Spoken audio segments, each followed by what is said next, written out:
The preseason has gone for the special teams unit. Well, with the special teams, especially the specialists, we got some returning guys that have a lot of experience. So I feel good about it. I like, obviously, Alex has had a really good camp. Ryan's had a good camp. Mason Arnold at long snapper has done a really nice job. So I like the group that we have there, and I think that the team as a whole has put in a lot of really good work. It starts out heavy fundamentals because that is the core of everything that we do. But as we've gotten into the scheme stuff, I think they've done a good job adapting to it, and I'm excited to see them go play on Saturday. You mentioned Mason Arnold. Obviously, it's not easy to step into the shoes of an All-American like Rosenberry, but you said that you liked what you saw, but expand a little bit more on that. I just like his everyday approach. Mason brings a great focus every day. He's a great team player, and I think one of the things I really appreciate about Mason was he never wastes a day. Even a year ago when he was in a backup role, he approached every day as if he was the starter. So now that it's happened for him, nothing has changed. It's not too big for him. He had playing experience in some really big games before he got here. So I have a very good feel for how he's going to respond in the moment, and I have 1,000% confidence in every way that he operates and really all the specialists how they operate. You have a couple of words on the depth chart on returner. Does that show just the confidence you have in multiple guys? Yeah, it's confidence in multiple guys, and also letting the competition play itself all the way through the week. We pride ourselves on the competitive environment that we have here, and 10 days prior, I'm not always ready to say this is what we're doing in all spots, because I want guys to continue to compete, continue to work, and fight for the spot that they want, and we have that competition on this team, and it's a good thing. It makes everybody better. What have you seen of the relationship between Fitzy and Jake since he's been here? How has that grown over time, and how do you like the competition between them? Good. I think it's great. Having Jake coming to a situation where he has a veteran guy that has been through it all. Ryan's been through it, where some of the valleys, but he's also obviously been through a lot of the peaks.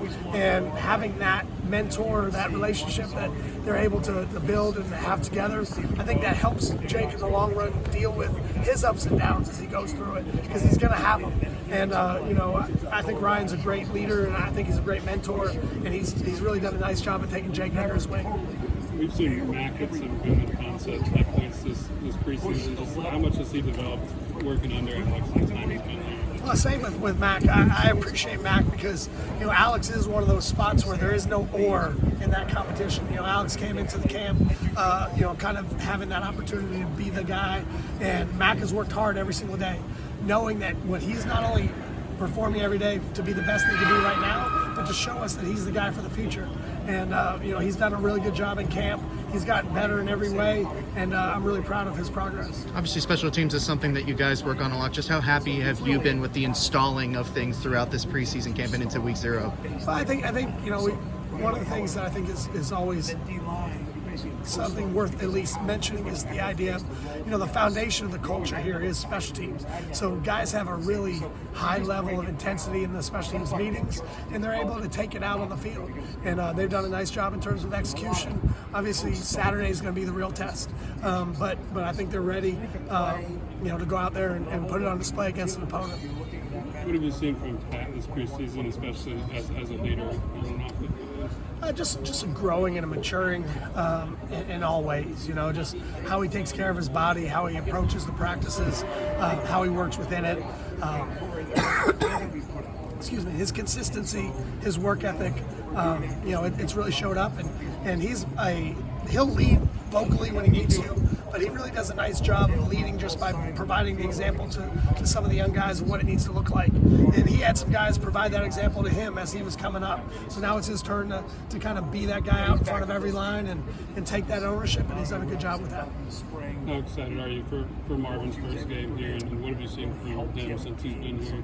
I'm really excited for him. He's worked. I thought throughout the course of spring he improved. I thought he had a really good summer, and then once he was able to come back from his ankle, I think he's had a really good fall camp. So, I'm excited to see him play. I really think we have 4 or 5 guys that could really play at end, and you're going to see all of them out there on the field.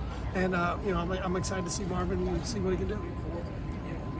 What type of strides have you seen from Aaron and Byron since the spring and then last year? Both of them, Both those guys have gotten better consistently throughout the course of the spring, through the summer, and now in through fall camp. Aaron brings a dynamic off the edge from a pass rush standpoint that I think he's a legitimate pass rush threat, but he's also really developed as a run player. Byron has just gotten better in every way. He's gotten bigger. He's been able to sustain the weight. He's gotten more physical in the run game. He's more consistent in his assignments. So I think in every way that he can get better, he's gotten better. So that continued push helps everybody. It elevates the whole room and gives us more depth and more flexibility in terms of rotation.